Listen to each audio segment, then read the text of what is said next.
Accord, désaccord avec Guillaume Durand sur Radio Classique et Paris Première. L'intérêt de vos deux livres, d'abord il faut lire les livres, c'est très important. Vous le savez, nous ne sommes pas simplement là pour les présenter. Celui de Christine donc s'appelle Clinton, Trump, l'Amérique en colère, c'est chez Robert Laffont et je le disais, c'est un mélange à la fois de choses vues avec participation au meeting comme observatrice et puis évidemment de réflexion sur l'état de la société américaine et Nicolas Bouzou, l'innovation sauvera le monde, philosophie pour une planète pacifique, durable et prospère. Plomb, le voici.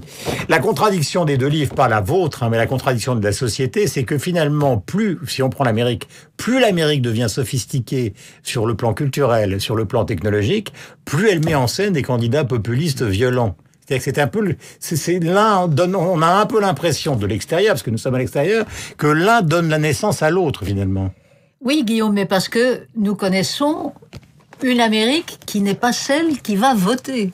Nous connaissons New York, Los Angeles, les deux côtes. Mais l'Amérique du milieu, il est très très rare qu'on y aille. Et c'est cette Amérique du milieu que Donald Trump, qui est un as du marketing, c'est pas du tout le grand homme d'affaires qu'il prétend être. Son empire, en fait, est un entrelac un montage de dettes, etc. Et il fonctionne par franchise. Il met son nom sur des choses qui ne lui appartiennent pas. Mais il a vu qu'il y avait une part de marché qu'aucun des 16 autres prétendants à l'investiture républicaine, dont une flopée de gouverneurs et de sénateurs, donc des gens en principe... Qui appartiennent à l'establishment. Et qui ont une vraie expérience politique, n'avaient pas vu. Et donc Trump a surgi, non pas des entrailles du Parti républicain, mais à la marge du parti qui a regardé ce phénomène monstrueux au sens étymologique du terme, en fait lui voler non seulement son électorat de base, mais son programme, puisque Trump l'a piétiné. En revanche, Hillary, et là on n'a pas vu non plus ce qui s'est passé au niveau du Parti démocrate, et je crois que par rapport à l'usure de nos démocraties représentatives en Europe, c'est une comparaison intéressante. On n'a pas vu non plus du côté du Parti démocrate que c'était devenu un parti d'experts et qu'un vieux sénateur, Bernie Sanders, du Vermont, qui ose toujours se dire socialiste, a surgi de nulle part.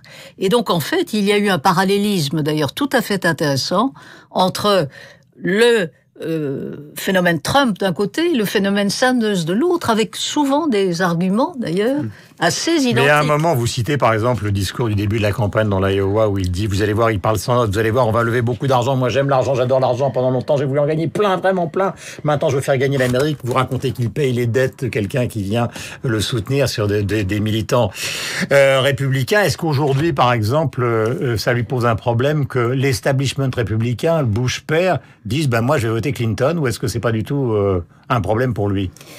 C'est un problème d'image. Mais encore une fois, Donald Trump a fracassé tous les codes. Et le premier code étant celui, sinon de la vérité en politique, on sait bien que c'est une notion assez abstraite, mais en tout cas de la véracité des faits. Et on est dans un système alimenté surtout par les réseaux sociaux, où les faits n'ont plus aucune importance. Et Donald Trump dit une chose et son contraire dans la même journée. Et personne ne lui en tient rigueur, en tout cas dans ce qui fait le socle de son électorat. Les élites républicaines, curieux, la famille Bush... C'est la question que je posais, mais c'est curieux qu'une société qui devient de plus en plus sophistiquée produise comme personnel politique des gens qui le sont, non pas de moins en moins, parce que ce serait une caricature de dire que Trump n'est pas un type sophistiqué, mais qui sont finalement beaucoup plus basiques que n'étaient les derniers présidents américains. D'ailleurs, Barack Obama vient de dire cette nuit, attention au populisme, on y est en plein. Certes, mais les réseaux sociaux alimentent le populisme. Les réseaux sociaux ne sont pas nécessairement un vecteur de sophistication. C'est un vecteur de tout et n'importe quoi. Et en particulier, les théories de l'algorithme, quoi. Tout à fait, les théories du complot, le fait que Trump ait choisi pour directeur de campagne le patron d'un site complotiste qui a été parmi les premiers à mettre en doute la nationalité américaine de Barack Obama. Trump, finalement, avant-hier, a dit « Ah ben oui, quand même, il est américain. » Et d'ailleurs, c'est Hillary Clinton, a dit Trump, qui a mis en doute la nationalité de Barack. Donc, vous avez cette espèce de magma alimenté, encore une fois, par les réseaux sociaux, où les gens Facebook est devenu le premier média aux États-Unis. Et qu'est-ce qui se passe? Les gens s'informent par rapport à leurs copains qui pensent comme eux. Donc, on va revenir avec vous dans un instant sur effectivement l'état actuel de la campagne avec la pneumonie d'Hillary et donc les derniers sondages. Je voudrais que vous me racontiez, parce que j'ai trouvé dans L'innovation sauvera le monde, Nicolas, cette métaphore, cette petite histoire qui est le théorème du lampadaire. Je vous raconte l'histoire, c'est vous-même qui l'écrivez. Hein. Un homme dans la rue cherche ses clés au pied d'un lampadaire. Un passant s'approche. C'est un livre sur la technologie et la philosophie du monde. Il n'y a pas de chien. Un passant s'approche pour l'aider. Êtes-vous certain d'avoir perdu vos clés ici? Pas du tout, mais cet endroit est le seul qui soit éclairé. Raconte-t-il donc avec évidemment une part d'humour et d'innocence. En quoi cette petite histoire est-elle illustrative, si vous voulez, du livre et de la thèse que vous défendez? Parce qu'il me semble que dans le débat public, on ne voit pas ce qui est important.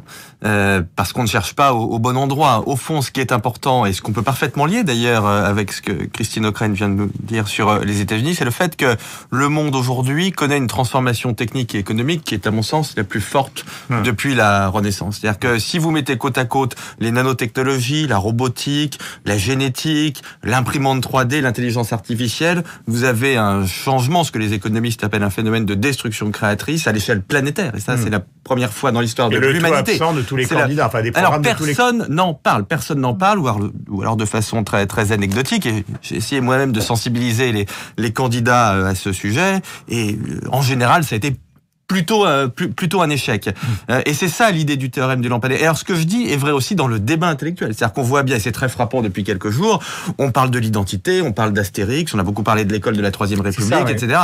Mais c'est pas ça le sujet, c'est pas ça le sujet. Le sujet fondamental pour l'humanité, c'est comment est-ce qu'on gère cette hyper transformation et comment, et là ça nous ramène à Trump, comment est-ce qu'on s'adresse aux perdants de cette hyper transformation? Parce que après-demain, ça va être formidable. Le problème, c'est demain. Le problème, c'est la transition. C'est pas après-demain. Quand on aura l'intelligence artificielle qui aura créé beaucoup d'emplois, quand on aura les voitures autonomes qui circulent, tout le monde trouvera le monde formidable. Mais si les gagnants de la révolution technologique sont majoritaires, normalement, le discours qui devrait être tenu par les candidats, puisqu'on est quand même dans des élections majoritaires, devrait être un discours qui n'est pas le discours sur les exclus, le discours sur le malheur, mais le discours sur le bonheur, c'est-à-dire ceux qui bénéficient de cette révolution technologique. Mais ils sont pas majoritaires. Ils ne le voient pas. Alors déjà, je suis pas sûr qu'ils soient majoritaires. Voilà, en tout cas, dans un premier temps. Je pense qu'ils le seront. L'histoire économique fonctionne comme ça. Le terme de la Renaissance, personne ne parlait de Renaissance au moment de la Renaissance. Au moment de la Renaissance, et on a une historiographie maintenant là-dessus, on parlait des destructions d'emplois chez les copieurs, relieurs, enlumineurs, si vous voulez. 19e siècle, les grands livres du 19e siècle, c'est Les Misérables. Alors, 19e siècle, très grande période de développement économique. Les Misérables en France, les Misérables, c'est pas les malheureux, c'est les Misérables. Dont vous parlez Dickens en Angleterre. C'est Hard Times, les temps difficiles, le livre le plus populaire de Dickens. Et donc, je crois que c'est Braudel qui disait la plus grande difficulté pour les intellectuels, c'est d'être contemporain de sa propre histoire. Et c'est très exactement ce que nous sommes en train de vivre.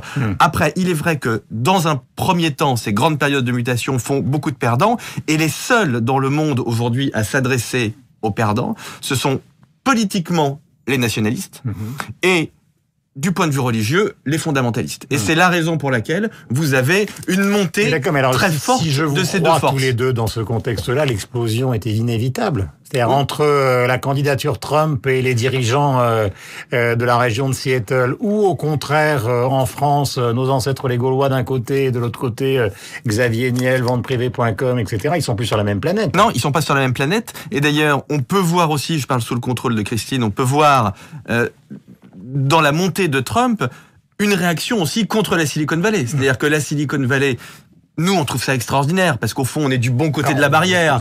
Non, mais donc, il parle d'immortalité, de conquête spatiale. Elon Musk veut nous envoyer sur Mars. C'est absolument formidable, ça fait rêver, ça crée des richesses. Enfin, la plus grande partie des Américains, le fait d'aller sur Mars, ça les intéresse pas beaucoup. Ce qu'ils voient, c'est les inégalités. Et les gens qui mendient dans les rues de San Francisco parce qu'ils peuvent pas se payer un logement tellement les gens de la Silicon Valley ont fait monter les prix. Donc, cette innovation technologique, elle est quand même une certaine... Pour la plupart des gens, c'est encore une illusion. Dans un premier temps. C'est un printemps. Et puis, il y a surtout cette génération qui se sent menacée. Ça nous concerne en France, c'est le même problème. Hein.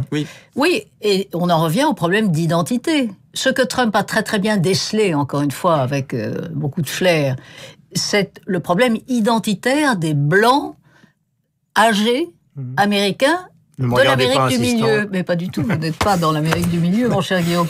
Et là, et c'est pour ça que, très vraisemblablement, ce sera encore une fois la Floride qui, parmi les quelques États, vous savez, c'est pas un scrutin au suffrage universel direct. Ça va terminer en Floride jusqu'à la dernière minute, comme la dernière fois. Voilà, et en Floride, pourquoi ? Parce que c'est l'État le plus âgé, c'est l'État où il y a une population hispanique qui grandit, et ce sont les hispaniques qui peuvent ou non faire basculer la Floride. D'ailleurs, il y a des chapitres très intéressants parce qu'on pense souvent que la deuxième communauté aux États-Unis sont les Noirs américains, qui sont 13%, les hispaniques sont passés largement devant, alors qu'ils ont les mêmes fondements religieux, donc a priori pas d'antagonisme fondamental. Or, l'antagonisme mexicain américain d'origine de anglo-saxonne, c'est finalement une des choses que raconte beaucoup dans votre livre, Denis Lacorne, par exemple.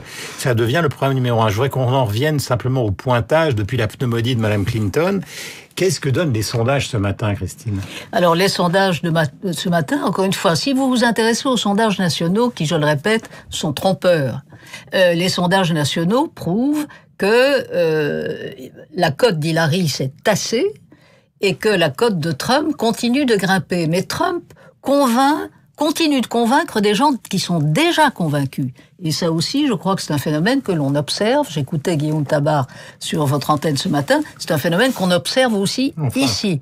Et Trump a réussi depuis le début de la campagne. Il faut quand même rappeler qu'aux États-Unis, une campagne, ça dure 2 ans à l'échelle d'un pays-continent, 50 États, etc.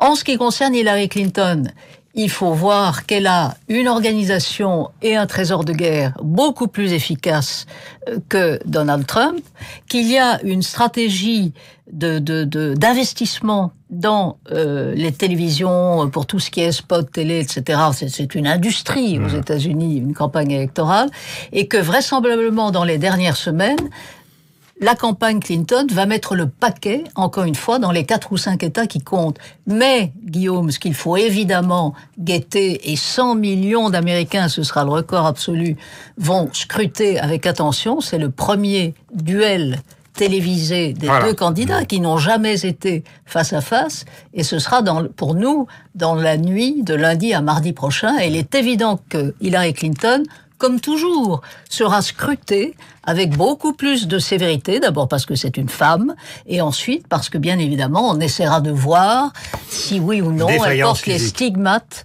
de son état de santé. Voilà, Christine O'Krent publie Clinton, Trump, l'Américain en colère. Robert Laffont, voici le livre qui est un mélange donc d'analyse et de choses vues, puisque Christine a suivi beaucoup des meetings américains, et le livre de Nicolas Bouzou, L'innovation sauvera le monde, philosophie pour une planète pacifique, durable et prospère, publié aux éditions Pau. On a parlé un petit peu moins de votre livre ce matin, parce que vous allez revenir, Nicolas. C'est pas moi, c'est pas moi.